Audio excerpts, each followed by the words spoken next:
त्यांचा पण चालू करे. आमचा व्हिडिओ आढावा घ्या. तिच्याकडे दे.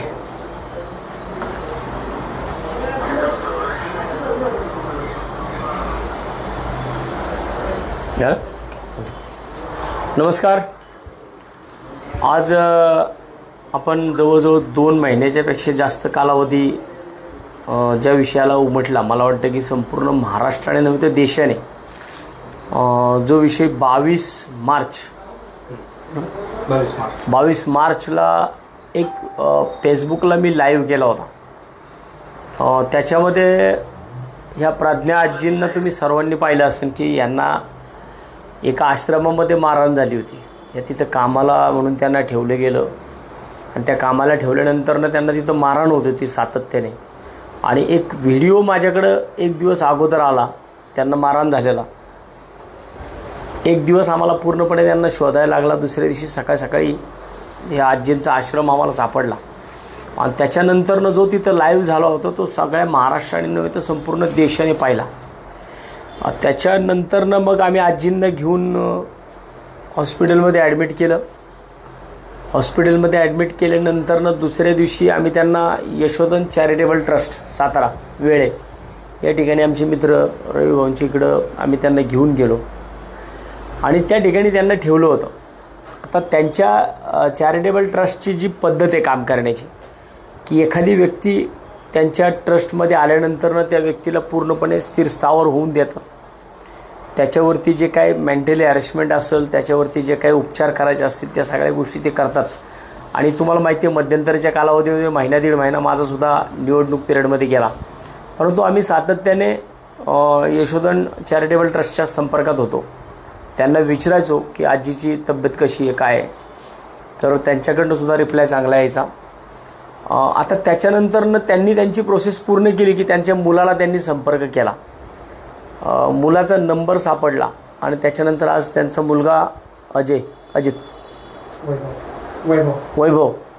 वैभव कडू हा आज या ठिकाणी त्याच्या आईला घेण्यासाठी आलेला आहे.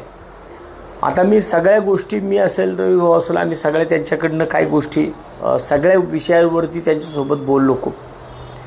गेल्या 3 वर्षापासून त्याची आईची गाठभेट झालेली नाही आहे. वास्तविक पाहता ही फॅमिली पूर्णपणेच संपूर्ण फॅमिली डिस्टर्ब आहे, की यांचं कौटुंबिक स्वास्थ्य पूर्णपणे बिघडलेले आहे अगदी सुरुवातीच्या काळापासूनच. हा असेल किंवा ह्याची बहीण असेल, यांचंसुद्धा सगळं बालपण, त्यांचं संपूर्णपणे तारुण्य हे सगळं आश्रमामध्येच गेलेलं आहे. म्हणजे काय असा विषय नाही आहे की मोठा की काय आईने असेल, वडिलांनी असेल किंवा अजून कुणी असेल ह्यांना कुठं फुलात सांभाळलेली आहेत, असं काही नाही. त्यांचं पण बालपण सगळं खडतर गेलेलं आहे. आश्रमाचं जीवन त्या पोरांनी जगलेलं आहे. आणि त्यांची लग्नसुद्धा मला वाटतं की आश्रमवाल्यांनी लावून दिलेत.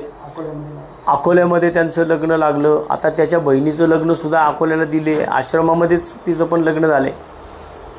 असतील काही चुका आयुष्यामध्ये, परंतु आई असती, वडील असतात. म्हणून काय त्यांना आज त्याला रविभाऊनी कॉन्टॅक्ट केलं आणि आज तो इकडं आईला न्यायला आला आहे. आम्ही त्याला, मी असेल, रविभाऊंनी असेल, काही गोष्टी आम्ही हे त्यांची संपूर्ण फाईल आहे, या फाईलवरतून सगळ्या ज्या काही ते असतात त्यांचं ते सगळं त्यांनी त्यांच्याकडनं लेखी काय असेल ते घेतलेलं आहे. आता त्यांचा मुलगा हा त्यांना घ्यायला आला आहे,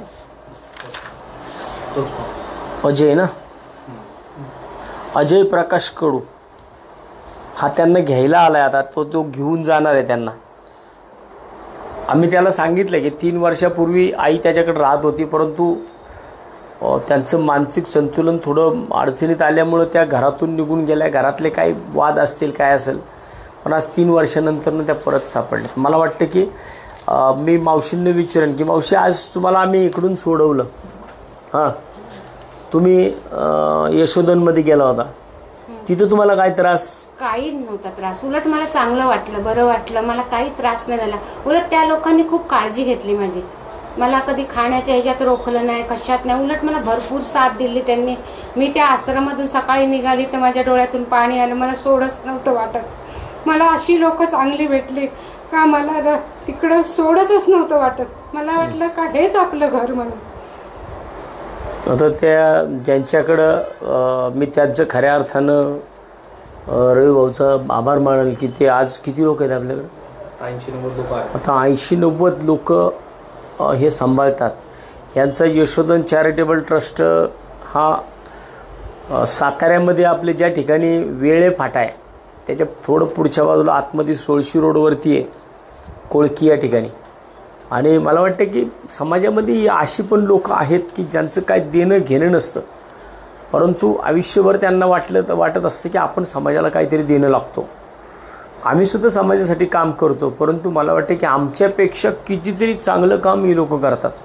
मी त्यांचा आश्रम पाहिला आहे की आज आपण आपली 2 मुलं सांभाळायचं म्हटलं तर त्यांचं अंगावरती काटा येतो, परंतु 80 लोक ते पण त्यांचे मानसिक संतुलन बिघडलेली लोकंसुद्धा सांभाळायची, त्यांच्यावरती औषधोपचार करायचे. तर मला वाटतं का आता इथं यांचंसुद्धा सगळ्या गोळ्या बिळ्या ज्या काय होत्या त्या चालू त्यांनी अतिशय चांगल्या पद्धतीने या सगळ्या गोष्टी केल्या. मी मनापासून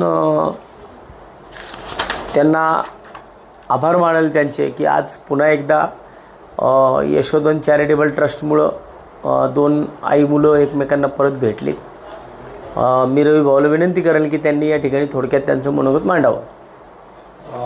22 मार्चला तात्यांचं माझं बोलणं झालं आणि आज जिला आपल्या आश्रमात दाखल केलं. तात्यांसारखा संवेदनशील माणूस पुण्यामध्ये आहे आणि अगदी लगेच क्विक रिस्पॉन्स देऊन त्या आजीला आश्रमात तात्यांनी सोडलं. खरं तर आमच्यापुढं प्रचंड मोठं चॅलेंज होतं की त्यांना सांभाळणं, त्यांना परत पूर्वपदावर आणणं, परंतु गेल्या 2 महिन्यामध्ये खूप चांगल्या रीतीनं अगदी स्वतःच्या आईसारखी काळजी आम्ही त्यांची घेतली, त्यांची खाण्यापिण्याची काळजी घेतली, अगदी त्यांची औषध खाण्याची काळजी घेतली. आणि आज या गोष्टीचा आनंद होतोय की आज प्रज्ञाताई त्यांच्या मुलाबरोबर घरी जात आहेत. तात्यांनी यशोधनचा नियम सांगितला होता की नातेवाईक असणाऱ्या लोकांना आम्ही सांभाळत नाही. त्यांच्या मुलाचा शोध लागला, त्यांच्या मुलाचं आणि मुलीचं दोघांचंही खूप चांगल्यारीत्या काउन्सिलिंग आम्ही गेली 10-15 दिवस करत होतो. बऱ्याच वेळा मी त्यांना आईचं महत्त्व सांगितलं की आई घरी का पाहिजे आणि त्यांनाही ते पटलं. आज त्यांचा मुलगा आणि मुलगी दोघंही राजी झाले आणि आज प्रज्ञाताई त्यांच्या स्वतःच्या घरी जातात. खरं तर हे सगळं यश तात्यांचं आहे आणि आमच्यासारखे आश्रम चालवणाऱ्या लोकांना नेहमी सतत असं वाटत असतं की कुठलीही कुणाची आई आश्रमात राहू नये, स्वतःच्या घरात राहू. मी या व्हिडिओच्या माध्यमातून सर्वांना विनंती करतो की जर आपली आई असेल ना तर कुठल्या आश्रमात सोडू नका. घरात अर्धी भाकरी घालून तिला सांभाळा, कारण म्हातारपण हे आरामाचं असतं, कुठल्या आश्रमात जाऊन राहण्यासाठी नसतं. त्यामुळं आज खूप आनंद आहे की प्रज्ञाताई आज घरी चाललेत मुलाबरोबर आणि आमच्या यशोधन परिवाराला याच्यासारखं दुसरं समाधान कुठलं नसतं. थँक्यू. धन्यवाद रवी भाऊ. तुमच्या हातनं अशीच समाजाची सेवा भविष्यात घडत राहो. मला पण वाटतं की मी आत्ता ह्या लोकसभेची निवडणूक मी लढवली आत्ता पुणे लोकसभेची, आणि ह्या दरम्यान मी ज्या ज्या ठिकाणी जात होतो त्या प्रत्येक ठिकाणी मला आजींच्या बाबतीमध्ये चौकशी होत होती. प्रज्ञा आजींच्या बाबतीमध्ये लोक विचारायची मला कायम की त्या आजी कुठे आहेत, ते खूप चांगलं केलं तुम्ही. मला वाटतं की समाजातल्या प्रत्येक लोकप्रतिनिधींनी ह्या गोष्टी नीट लक्षात घेतल्या पाहिजेत की समाजातल्या प्रत्येक अशा घटकाला तुमच्या मदतीची गरज असते. मला वाटतं की मला जो व्हिडिओ आला चोरून लपून एका ताईंनी तो व्हिडिओ काढला होता आणि तो व्हिडिओ माझ्यापर्यंत आला, मला वाटलं की खरंच ह्याच्यामध्ये आपण मदत केली पाहिजे. आणि मला अक्षरशः त्या दिवशी झोप आली नाही रात्रीची, की कारण ह्यांचा आवाज मला सारखा येत होता. आणि आज परत एकदा त्या त्यांच्या घरी चालल्यात, ह्याच्यापेक्षा दुसरं समाधान कोणचं नाही आहे. मी अजयलासुद्धा सांगेन की बाबा आता वय झाले, आता तुम्हीसुद्धा मावशी लक्षात घ्या की भविष्यामध्ये किती दिवस तुम्ही आश्रमामध्ये राहणार, किती दिवस लोकांकडे राहणार. तुमचा मुलगा आहे, आता त्याला काही गोष्टी आम्ही समजून सांगितलेल्या आहेत. त्यामुळं तुम्हीसुद्धा जे काही तेल मीठ मिरची असेल तो पण काय कोण असं त्यांनी पण त्याचं स्टोरी सांगितल्यानंतर आम्हाला पण तुमच्या चुका कळतात की तुम्हीसुद्धा तुमच्या तारुण्यामध्ये तरुणपणामध्ये तुम्ही ज्या टायमाला तुमचे हातपाय हालत होते त्या टायमाला तुम्ही मुलांची काळजी घेतली नाही. पण आज परत एकदा तुमचा मुलगा, तुम्ही त्यांची काळजी घेतलेली नसताना, 4 वर्षाचा असताना तो आश्रमात गेलेला आहे. 4 वर्षाचा असताना हा मुलगा आश्रमात गेला, त्याची बहीण 3 वर्षाची असताना आश्रमात होती.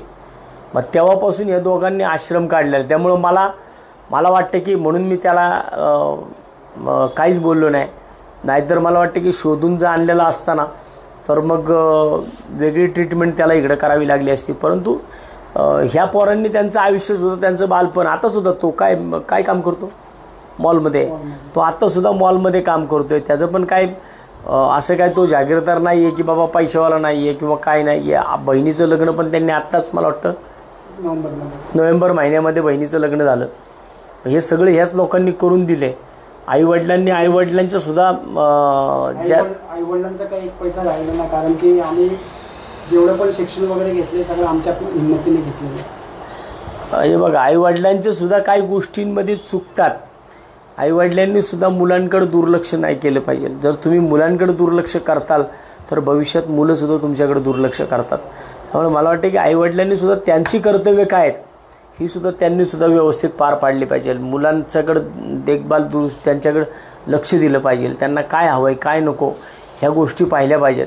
नाहीतर काय होतं की सोपस्कर आपण आपले पार पाडतो, मुलं होतात, परंतु त्यानंतरनं त्या मुलांच्या पुढच्या भविष्याचं काय, आज ह्यांच्या भविष्याचा ह्यांनी विचार नाही केला म्हणून आज यांच्यावरती पण आश्रमात राहण्याची वेळ आली.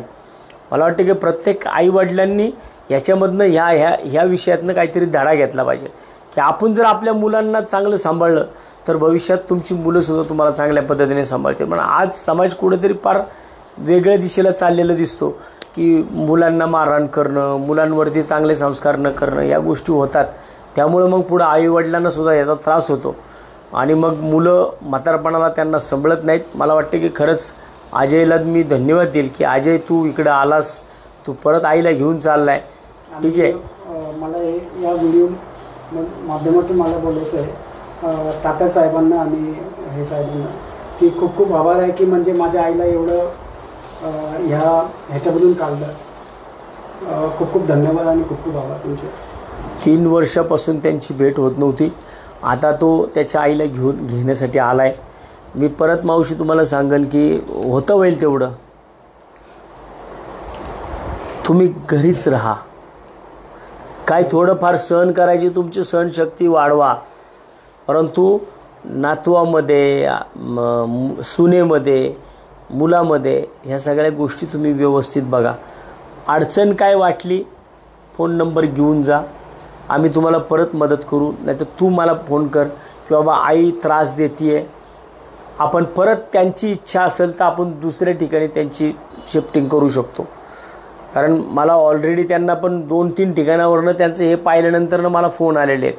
परंतु मी जे पाहिलं होतं की रविभाऊ ज्या पद्धतीने यशोधन जे काम करतं, एवढ्या आतमध्ये काम करतं की तिथं ते चांगलं काम होतं. मला ते पाहिलं होतं व्हिडिओजमधून, पण प्रत्यक्षामध्ये मला त्यांना या ठिकाणी मी जाऊन आलो, पाहिलं.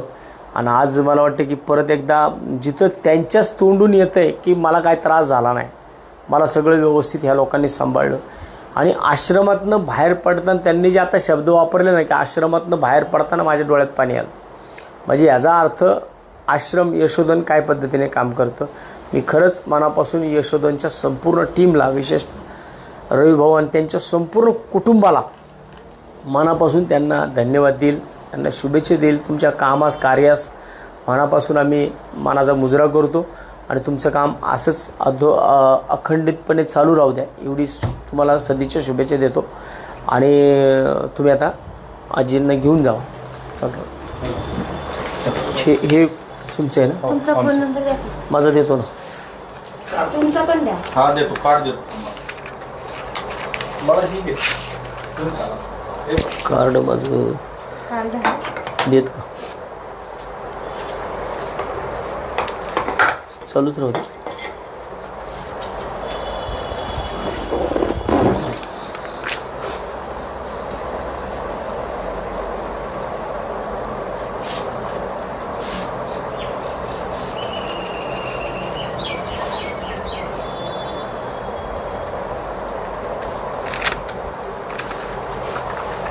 चल, कोणची गाडी आणली तू?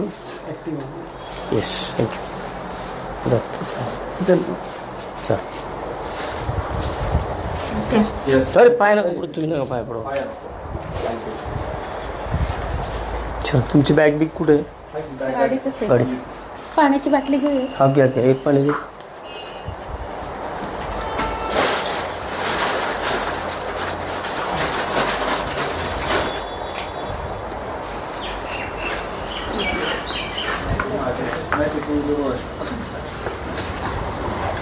ती बॅग कशावर नेहा? बॅग गाडीवर ठेवून न्यावं लागतील. ए बाळा बॅग काढून दे. एकच बॅग आहे? नाही, 2 बॅग आहेत, 2-3 बॅग आहेत. अरे बाप, ते नेणार कसे काय? हां गाडीवर मध्ये ठेवून देतो ना, मध्ये बसून येतो. 4-6 बॅग आहेत. अरे देवा, एवढ्या? हो 6 आहेत बॅगा, कशा नेणार? किती मटेरियल? 6 आहेत. ऐका ना,